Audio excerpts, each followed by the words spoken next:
Então, como eu havia falado, né, vai ser importante, ou foi importante a gente ter visto inicialmente a parte de geologia, justamente pelo fato de que a geologia vai nos dar uma base para entender o relevo, certo? As estruturas que nós vimos na aula passada, elas nada mais são do que uma base para que ocorra, para a atuação desses elementos químicos, desses elementos, aliás, de natureza endógena ou exógenos, certo? Então, nós vamos ver aí a geomorfologia, a classificação do relevo brasileiro. Primeira parte, nós vamos ver os agentes endógenos, né? No caso, o tectonismo e o vulcanismo, aqui mostrando a imagem de um vulcão, né? O derramamento de lava, que deu origem a diversas formas de relevo no nosso território e que diz respeito à parte mais antiga do nosso relevo, né? A parte mais antiga e mais resistente. Nós vamos ver aí do lado esquerdo, né, a cratera de um vulcão, do lado direito nós vamos ver aí uma ilha vulcânica.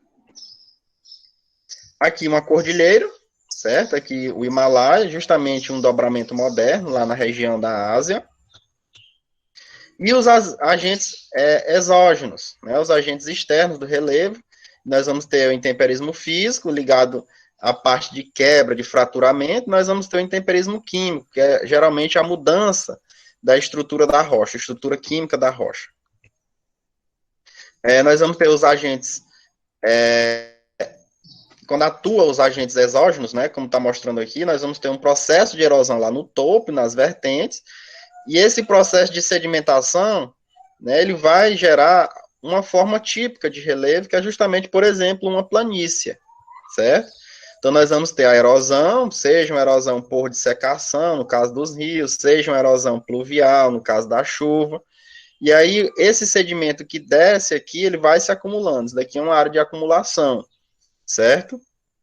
Isso ocorre muito, por exemplo, no Planalto da Ibiapaba, em que o topo dele é erodido, né? E esses sedimentos vêm parar aqui, no caso, na bacia do Parnaíba.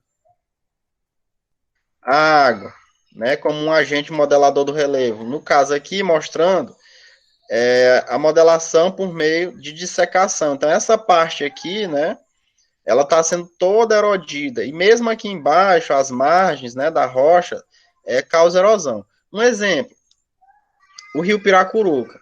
Ali naquela parte ali da fazenda Provezor, ali em Piracuruca, né, quem conhece, ou ali naquela região, na barragem, seguindo em direção à foz do rio Piracuruca, nós vamos ver o vale do rio Piracuruca, né, um vale rochoso, de rocha sedimentar, uma rocha escura, justamente por conta do processo de oxidação. Nós vamos ver, por exemplo, esse processo de dissecação. Aquele vale ali, ele foi escavado pelo próprio rio, certo? Em épocas anteriores à atual, quando ele tinha um poder de entalhe bem maior do que nós temos hoje. Nós vamos ter aqui a erosão causada pela formação de geleiras, né? Como eu havia falado, o gelo, por exemplo, quando a água, quando no caso ela congela, né? Ela aumenta a sua massa e isso provoca fraturas em algumas rochas, certo? O vento, né, o agente eólico, também transporta esses sedimentos, ele é responsável também por um tipo ele é considerado, aliás, um agente exógeno. Nós vamos ter também aqui, no caso, já as formas resultantes, né, desses processos de sedimentação, no caso, as falésias, que estão relacionadas à ação marinha, né, o movimento das ondas provoca esse tipo de erosão. Aqui nós vamos ter as arribas, né, que é justamente essa parte aqui desse bloco rochoso, ó, que a água vai escavando ao ponto que esse bloco aqui fica sem sustentação, já fraturado, né, por meio do intemperismo físico, da questão da dilatação térmica, e aí quebra, certo? Devido ao peso. E aí forma o que nós vamos chamar de plataforma de abrasão. O Brasil, né, ele está totalmente localizado na plataforma sul-americana. Nós vamos ter um embasamento muito complexo, né, um embasamento geológico muito complexo e que é muito antigo, né, remonta lá à era arqueana. Então, essa estrutura geológica, ela passou por um processo de consolidação né, entre esses dois períodos aí, o Proterozoico superior e o Paleozoico, quando se encerrou justamente o ciclo brasiliano. O que foi esse ciclo brasiliano? Foi justamente esse processo de fraturamento, de surgimento de fraturas. Onde que a gente vê isso? Por exemplo, na região do Ceará tem muito, né? No Nordeste tem muitas dessas fraturas, desse lineamento transbrasiliano, certo? São fraturas nas rochas e que, de certa forma, nós não vemos, certo? Mas elas têm um controle muito forte sobre a rede de drenagem, ou seja, o rio ele não consegue penetrar, né? Porque as rochas são muito resistentes e aí eles desviam para onde as rochas são mais frágeis, menos resistentes, e ele consegue entalhar. E isso nós temos muito, inclusive na bacia hidrográfica do Rio Piracuruca, nós temos muitos rios que têm o que nós chamamos de controle estrutural, ou seja, são controlados por essas falhas. Aonde tem uma falha dessa, o rio desvia. Só que não é coisa assim da noite para o dia, né, que ele entalha. Isso são ao longo de milhares e milhares de anos. O Brasil não sofreu a ação de dobramentos orogenéticos modernos, né, nós não temos formas de relevo, aliás, estruturas geológicas recentes, né, a nossa base geológica ela é toda antiga. No território brasileiro, as estruturas e as formações são antigas, mas as formas do relevo são recentes, ou seja, as feições geomorfológicas que nós temos são recentes, né, e têm sido bastante desgastadas pelas distintas formas de erosão. Grande parte dessas rochas, né, dessa estrutura, sustenta o relevo brasileiro, é anterior à atual configuração do continente sul-americano. Ou seja, nós temos uma estrutura que é anterior à formação dos continentes, da estrutura, da conformação dos continentes como nós conhecemos hoje. Aqui nós temos uma tabelinha mostrando justamente as altitudes que nós temos, né? Vocês podem observar que a maior parte da nossa estrutura geológica, geomorfológica, está localizada aqui nessa área. Principalmente aqui, ó, entre 201 e 500 metros de altitude. Destaque também para as áreas de planície, ó. São áreas que vão até 100 metros de altitude, são áreas de morros, por exemplo, de colinas. Então, aqui localizando, né,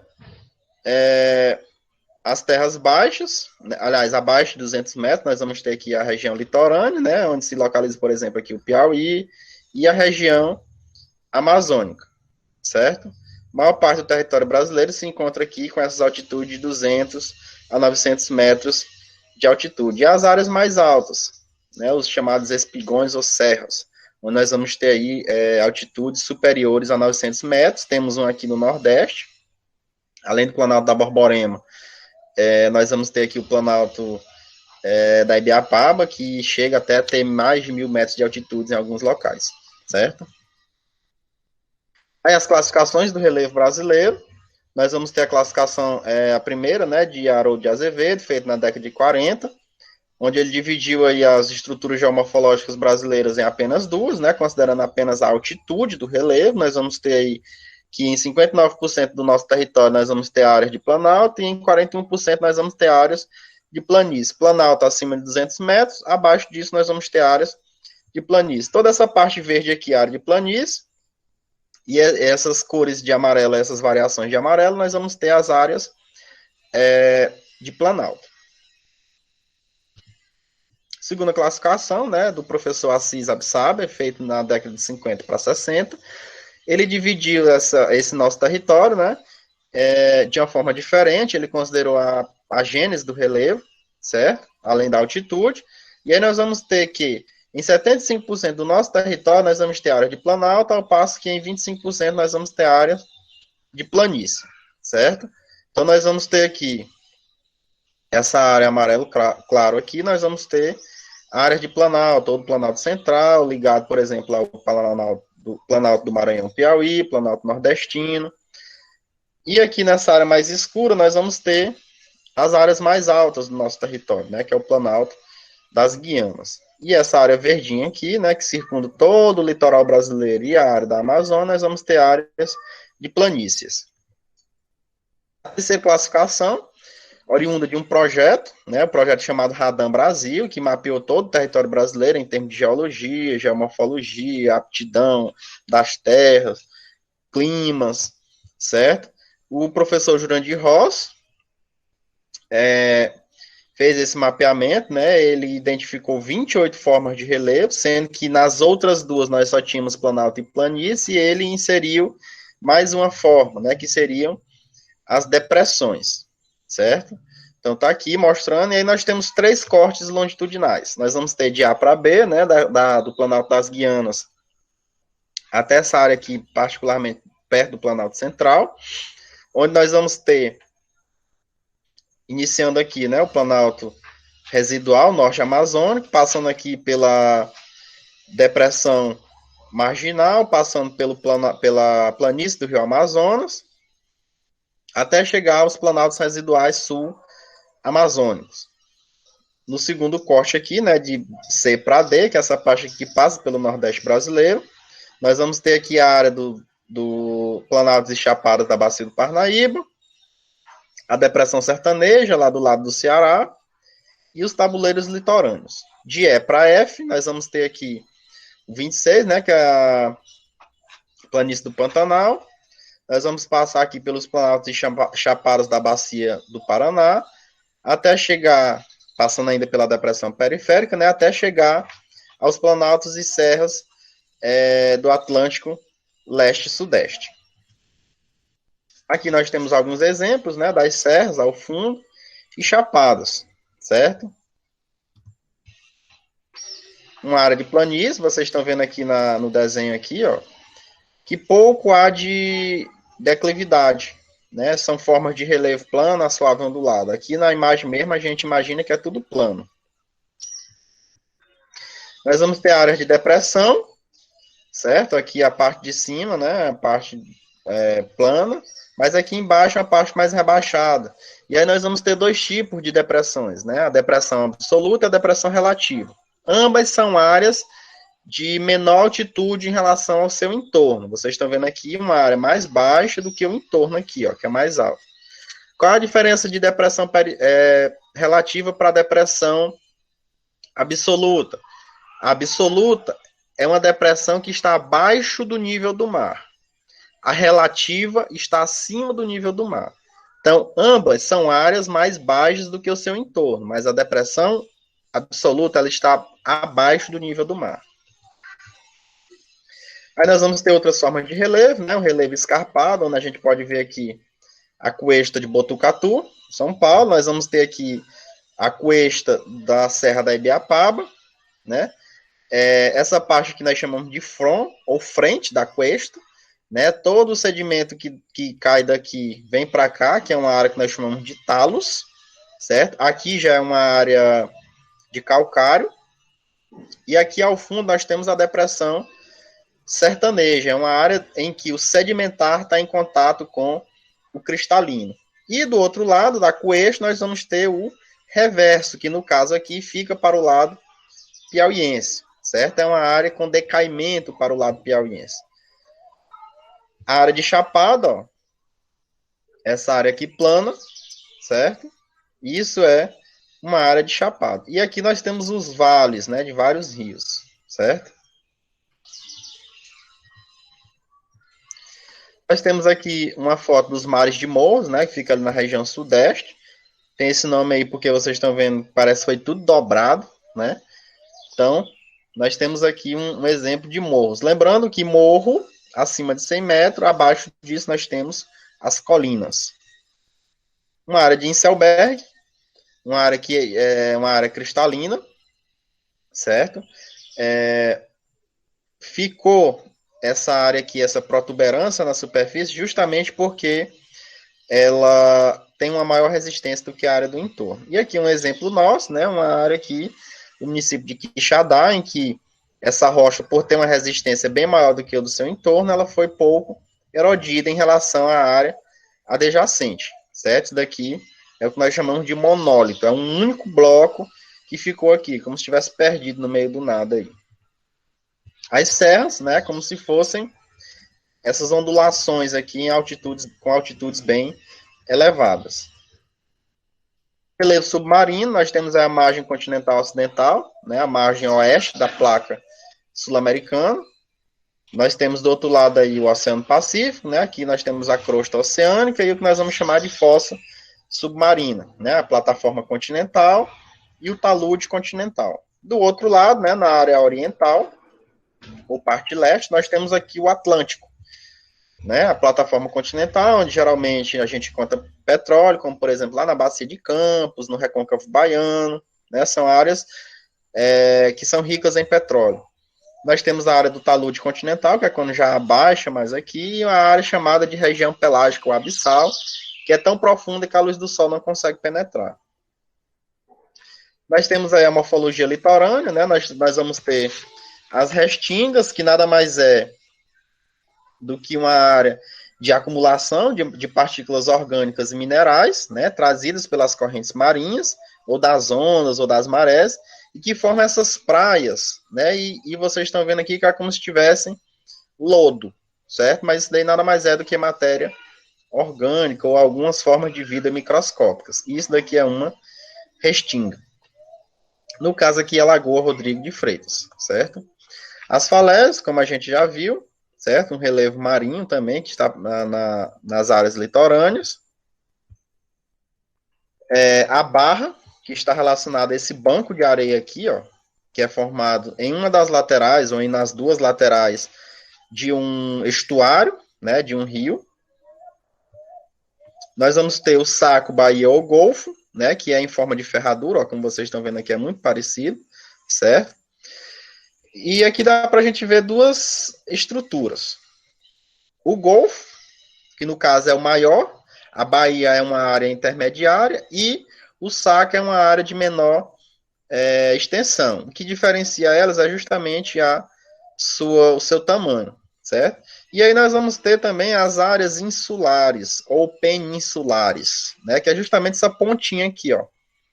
Caso aqui é a Península da Flórida, Península de Yucatán, e aqui nós vamos ter o Cabo de Boa Esperança, certo? Então, Golfo, e essa parte aqui, como se fosse essa ponta, nós vamos ter as penínsulas, como por exemplo, nós temos lá a Península Ibérica, né, entre Portugal e Espanha. Nós vamos ter a Enseada, que é justamente essa área aqui, ó, em forma de como se fosse um arco, né, dá até para vocês verem pelas ondas. Os recifes, né, que nós vamos ter essas barreiras aqui enormes, ó, de coral. Isso nós temos na Austrália, isso nós temos, por exemplo, no estado da Paraíba, lá em João Pessoa, tem essa chamada em Recife, né, daí o nome lá em Pernambuco. São estruturas sedimentares, né, que são habitadas aí por diferentes formas de vida. E os fiordes, né, vocês estão vendo que são vales em forma de V. Eles acontecem geralmente em áreas onde tem geleiras, diferente dos demais vales de rios, que nós vamos ter estruturas em formas de U. E aí algumas curiosidades, né, a respeito, por exemplo, dos pontos mais altos que nós temos no Brasil, né, o mais alto aí o Pico da Neblina, que fica lá na Serra do Imeri, no Planalto das Guianas, lá na região do estado do Amazonas, que tem 2.993,8 metros de altitude, e o mais baixo, dentre esses 10, o Pico Três Estados, que está lá na Serra da Mantiqueira, fica entre os estados de São Paulo, Minas Gerais e Rio de Janeiro, com 2.675 metros de altitude. Lembrando que essas altitudes, elas são de momento. Por quê? Porque ano após ano, nosso relevo ele vem perdendo altitude, ele vem sendo reduzido, e, consequentemente, se vocês pegarem um livro didático de geografia daqui a uns 50 anos, não serão mais essas altitudes. Por quê? Porque o nosso relevo ele está passando por um processo de rebaixamento. Lembrando que nós não temos dobramentos modernos, certo? E aí, passando para as questões, nessa parte aí, depois, vocês, quando forem responder, podem abrir o microfone, viu, para dizer a resposta. Então, o relevo terrestre é resultante da atuação de dois conjuntos de formas, denominados agentes do relevo, que compreendem os agentes internos, ou criadores do relevo, e os agentes externos, ou modificadores do relevo. Podemos considerar agentes internos e externos, respectivamente, Então, qual desses elementos aí seria um agente interno e o outro agente externo de modelação do relevo? Qual seria a letra correta aí? Letra A. Letra A.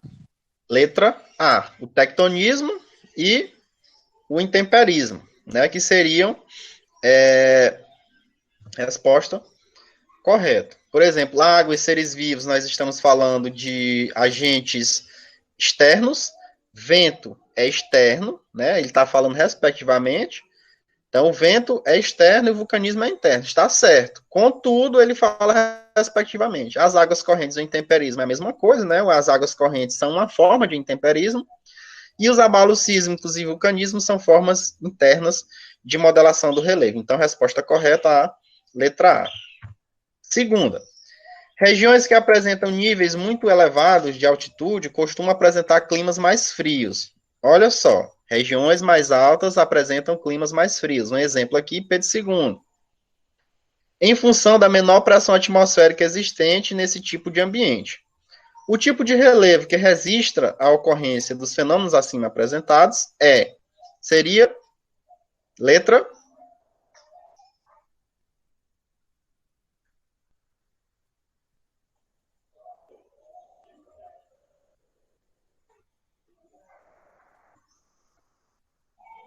Letra C.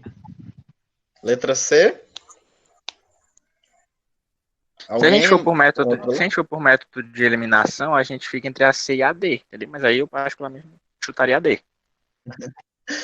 D, né? Nesse caso, a resposta certa são as cadeias montanhosas. Basta vocês lembrarem do Himalaia. Himalaia, lá no topo, nos picos mais altos, nós temos o quê? Gelo, certo? E tem vários rios que nascem nessas geleiras, como é o caso, por exemplo, do rio Amazonas, que nasce na Cordilheira dos Andes, que tem um tipo de regime que nós chamamos de regime nival, ou misto. O que é o regime nival? O Amazonas, as águas do Amazonas, elas provêm tanto do derretimento dessas áreas mais altas da Cordilheira dos Andes, como também por conta das precipitações, certo? Então, no caso, aí seria a letra D.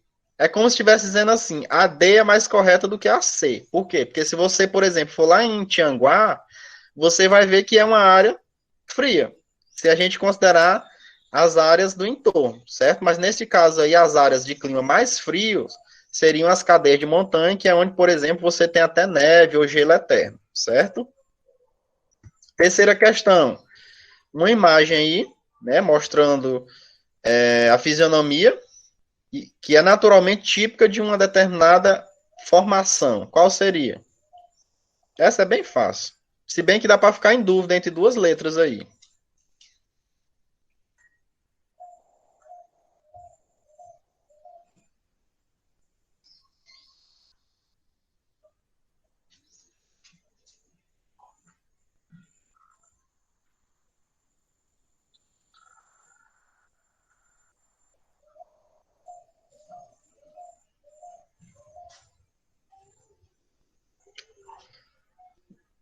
Isso daí nitidamente é uma região de planície, mas seria a letra A ou a letra C?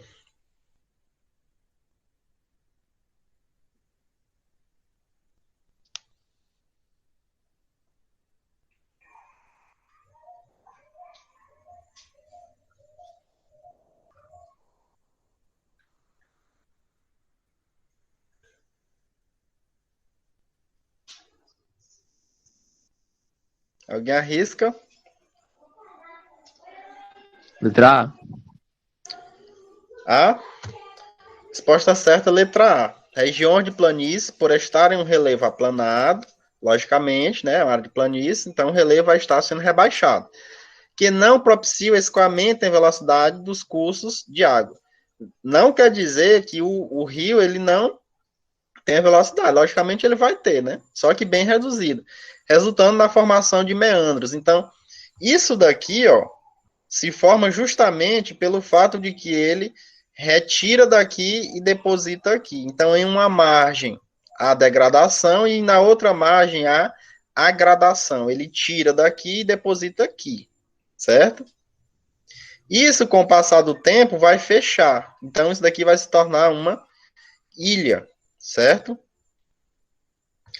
Quarta questão, sobre as formas de relevo existentes na superfície terrestre, assinale a alternativa incorreta.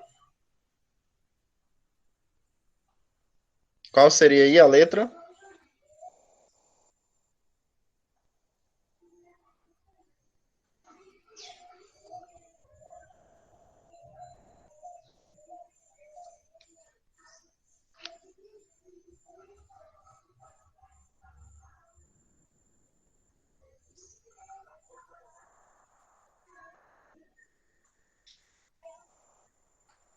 Lembrando que é a resposta incorreta, viu?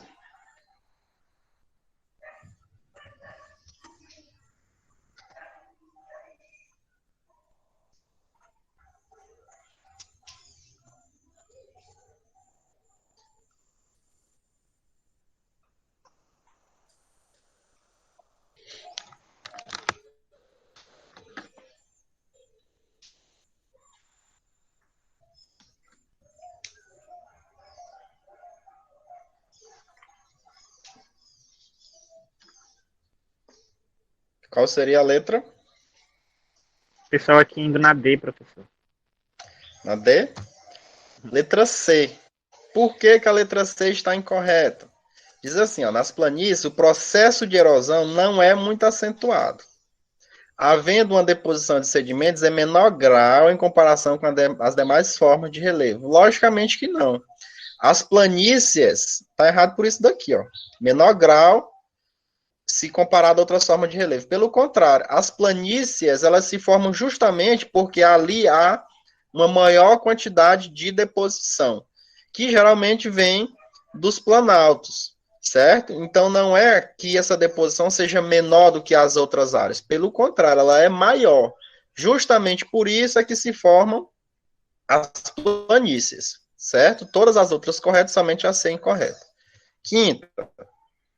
Sobre o relevo brasileiro, julgue as afirmativas a seguir. As áreas de depressão no Brasil correspondem somente às zonas de depressão relativa, com altitudes variando entre 50 a 500 metros, com destaque para a depressão sertaneja e a de São Francisco. Verdadeiro ou falso? No Brasil não tem depressão absoluta, não tem nenhuma área abaixo do nível do mar. É isso que ele está dizendo no item 1.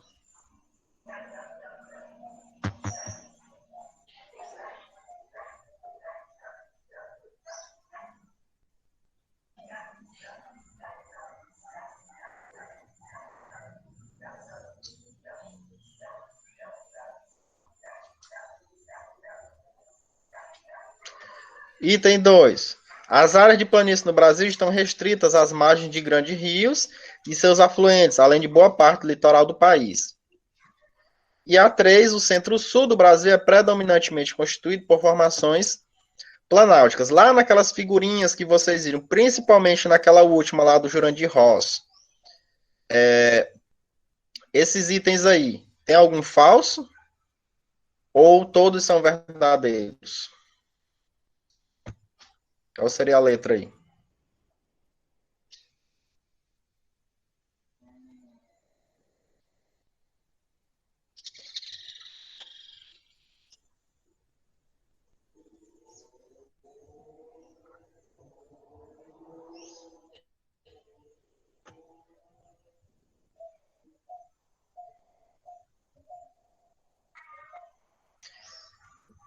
Nessa questão, todas estão verdadeiras. No Brasil, nós não temos depressão absoluta, ou seja, nós não temos nenhuma área abaixo do nível do mar, certo? No que diz respeito às depressões.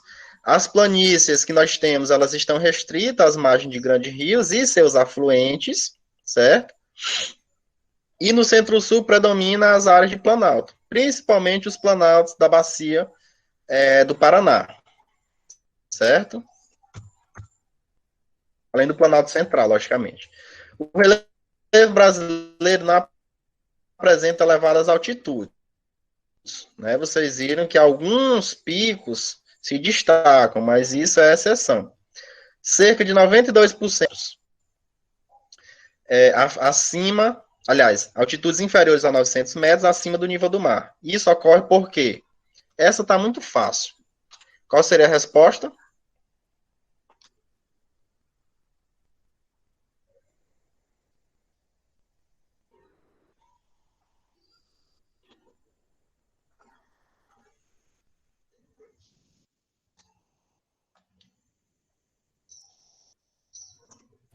É a B, professor. Dá para ficar em dúvida entre a A e a B, não é? Nesse caso, seria a B. A formação geológica do Brasil é muito antiga. E, consequentemente, está passando por um processo de desgaste. Por que seria a letra B? Porque nós não temos dobramentos modernos. Nós não temos surgimento de novas estruturas geológicas. E, consequentemente, nosso relevo ele passa por erosão.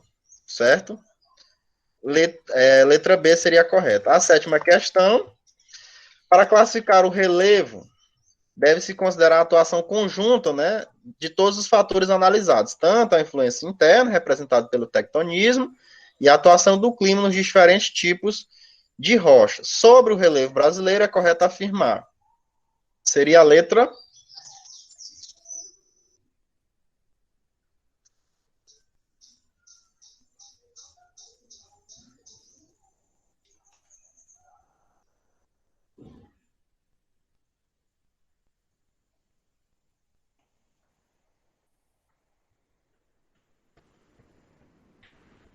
Essa daí foi o que nós acabamos de discutir na questão 6.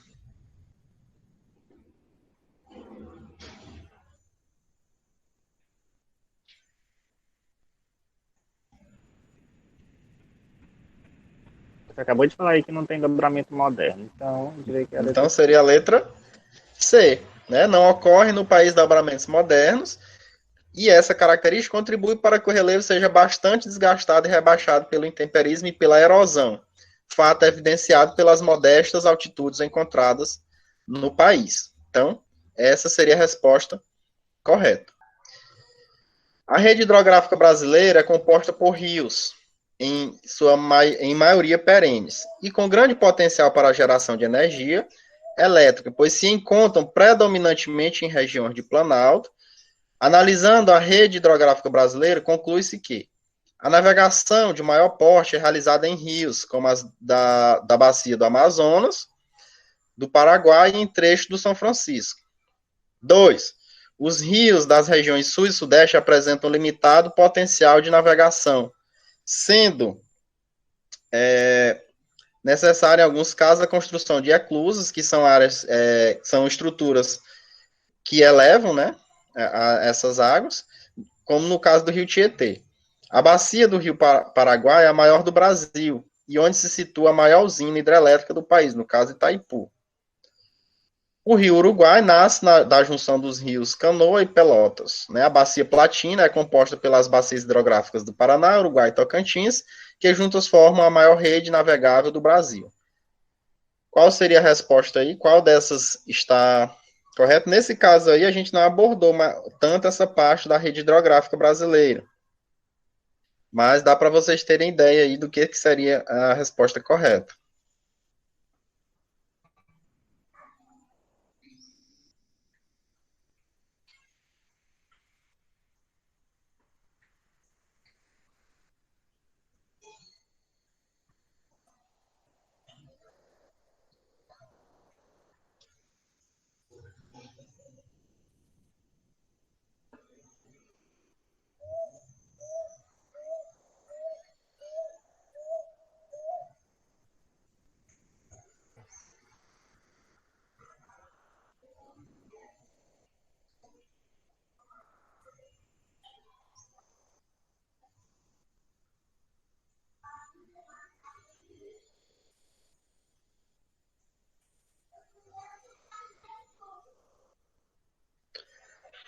Ó, nesse caso aí, apenas A1, A2 e A4 estaria correto. Por que que A3 está incorreta? Porque a nossa maior bacia, a bacia que é inteiramente brasileira, não é a bacia do Paraguai, é a bacia do Paraná, certo? Ah, mas a Amazônica não é a maior do mundo, mas ela não é inteiramente brasileira, certo? Parte dela fica em território brasileiro, mas ela não é uma bacia exclusivamente brasileira, certo? Então, e a 5, a bacia Platina é composta pelas bacias do Paraná, Uruguai e Tocantins, também não, porque a do Tocantins fica lá em cima, lá na região amazônica, certo? E forma uma outra chamada de bacia Tocantins-Araguaia. Então, a resposta correta seria 1, 2 e 4, letra C. E a 10ª questão, o relevo brasileiro é constituído por 3 unidades geomorfológicas, de acordo com a classificação de Jurandir Ross, né? Planatos, depressões e planícies. Então, considerando essa classificação aí, né? Vocês vão julgar aí qual é a resposta correta.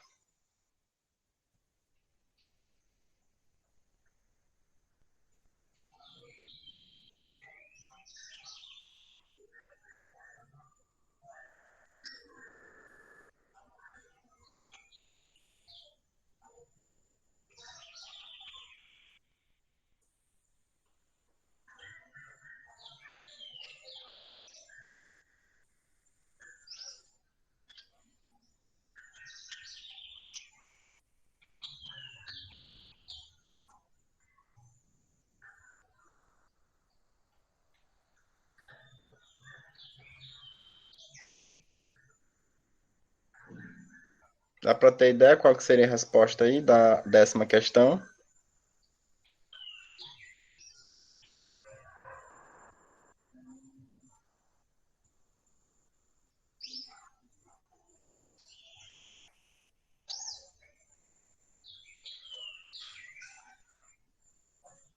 AD? As áreas que se configuram como planície, né, são aquelas onde o processo de sedimentação predomina sobre o de erosão. Diante dessa afirmativa, no Brasil não há planície. Há planícies no Brasil. Nós temos a planície amazônica, nós temos a planície do Rio Paraná, nós temos a planície do Rio, aliás, do Pantanal. Então, nesse caso aí, seria a letra D, né? Que está falsa, certo? Não há planície no Brasil? Logicamente que não. Há planícies no Brasil. Então, isso daí aqui invalida essa questão, certo?